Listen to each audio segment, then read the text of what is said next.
तर पुढच्या वर्षी नक्कीच बदल होताना आपल्याला बघायला मिळेल.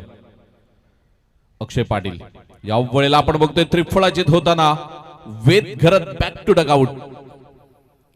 पण मागील ओव्हरचा विचार केला तर विकेट सॅक्रिफाईस केली गेली, परंतु रनआउटच्या स्वरूपात फलंदाज बाद झाल्यानंतर कदाचित ती विकेट अंगलट येण्याचे चान्सेस निर्माण होतील. चांगला बॉल होता, बरोबर मिडल स्टंपला बॉल, ऑफ स्टंपला बॉल भेदला आणि यष्टी उद्ध्वस्त करत असताना अक्षयला आपण पाहतोय ग्रेट डिलिव्हरी, खूप चांगला बॉल.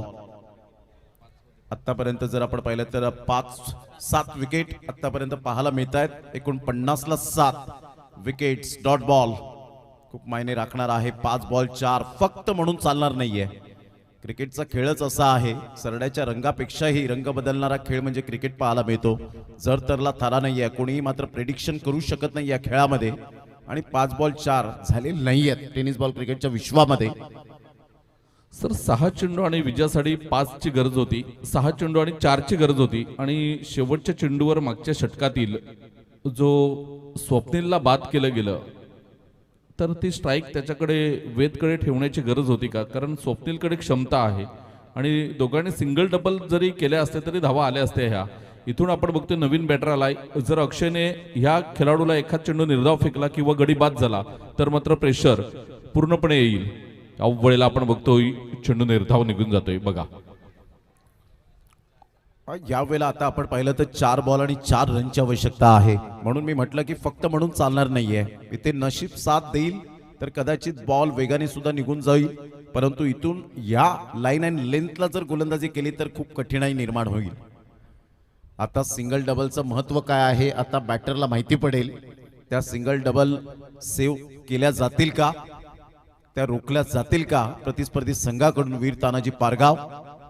परंतु इथून जर चुकी केली तर कदाचित सामना गमवावा लागेल. डेड बॉल पंच घोषित करत असताना अक्षयने बॅटिंग स्टान्स ओळखण्यासाठी थोडेसे थांबले त्या ठिकाणी. आणि इथून जर आपण पाहिलं तर कदाचित ही रणनीती कधी कधी आपल्याला पाहायला मिळते आणि आपण पाहू शकाल अक्षय पाहतच राहिले प्रथमेशकडे. यावेळेला सरळ बॅटचा वापर चांगला केला होता. ट्रू दी कव्हर खेळला गेलाय. एक नंतर मेल सागर तरेने ग्राउंड फिल्डिंग काय केलंय रनआउटच्या स्वरूपात.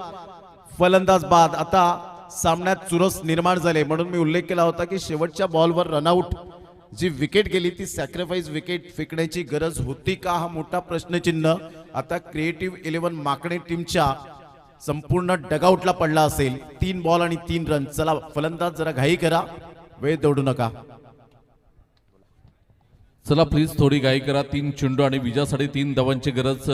टर्निंग पॉइंट ठरेल ती विकेट, कारण स्वप्नील चांगला बॅटर होता, त्याला बाद केल्यानंतर वेद स्वतः बाद झाला त्रिफळाचीच्या स्वरूपामध्ये. आणि त्यानंतर आपण बघितलं तर अक्षयने एक निर्धाव चेंडू फेकला आणि आता दुसऱ्या धावीच्या प्रयत्नात फलंदाज बाद होताना आपण गडी बाद झालेत तिथे सुद्धा लक्ष देऊया. 8 गडी बाद झालेत. अजून एक गडी बाद झाला तर शेवटची जोडी मैदानाच्या आतमध्ये येईल. 3 चेंडू आणि विजयासाठी 3 धावा. अजून 2 गडी बाद केले तर अक्षय पाटीलला योगेश पाटील सोनावे यांच्याकडून 500 रुपयाचं कॅश प्राइज मिळेल. 3 बॉल आणि 3 रनची आवश्यकता आहे. जबरदस्त मॅच रंगतदार स्थितीमध्ये पाहायला मिळते. आमच्या लाडक्या प्रेक्षकांना हेच हवं असतं, पैसा वसूल मॅच. इथून जर आपण पाहिलं तर या वेळेला पंच दर्शवतायत एक्झॅक्टली विकेट मिळेल का, पुढे आले होते का, आणि अशा प्रकारचे आपण पाहू शकतायत 9वी विकेट जाण्याचे चान्सेस निर्माण होतील असंच रॉकी ग्रुप टीम. आणि अजून एक गोष्ट सांगतोय की भूपेश गावड एक चांगल्या पंचाने मात्र तिसऱ्या पंचांकडे निर्णय सोपवलेला आहे आणि रॉकी ग्रुप टीम. आणि अजून एक गोष्ट सांगतोय की भूपेश गावड एक चांगले बॅटर आहेत आणि इथे बघा इथे ऑनफिल्ड पंचाने मात्र तिसऱ्या पंचांकडे निर्णय सोपवलेला आहे आणि अक्षय कॉन्फिडन्स मध्ये होता की आऊट आहे, परंतु तिसरे पंच आम्हाला डिसिजन नक्कीच कळवतील. आशुतोष व्यवहारे सर इथे उपस्थित आहेत, चेक करतायत आणि सेलिब्रेशन तर वीर तानाजी पारगाव संघाने करायला सुरुवात केली तिथे.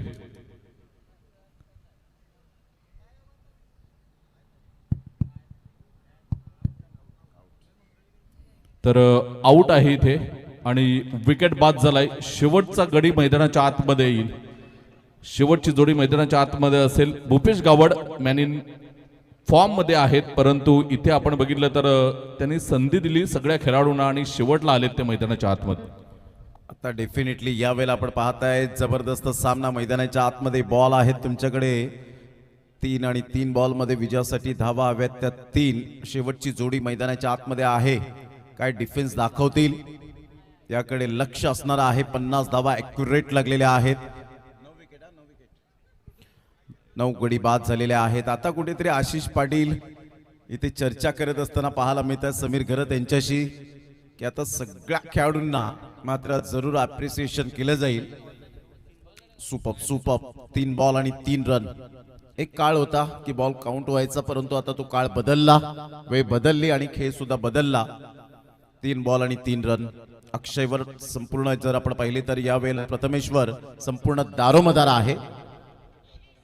जबाबदारी जाणावी लागेल. जबरदस्त सामना. अक्षयचं मी कौतुक करेन ज्या अनुषंगाने त्याने गोलंदाजी केली. Absolutely fantastic bowling. इथून सरळ बॅटचा वापर करण्याचा प्रयत्न केला. विकेट मिळेल का? आणि इथे yes, all out. Oh my God, संपूर्ण मैदान धनानून सोडलंय. वीर तानाजी पारगाव टीमने मॅजिकल खेळ करत असताना आपण पाहू शकतायत.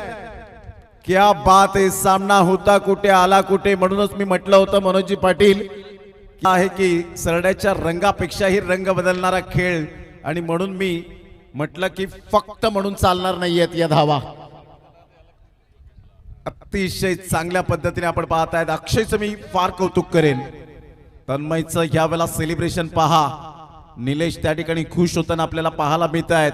आणि हे सेलिब्रेशन आपण पाहतायत. अक्षय, सागर तरे, साहिल कुडू आणि आशिष पाटील या वेळेला मात्र oh my God, Krunal Patil, हे सेलिब्रेशन आपल्याला पाहायला मिळतं. मॅग्निफिसंट. चला शेक हँड करायला विसरू नका. थँक्यू व्हेरी मच निहाली.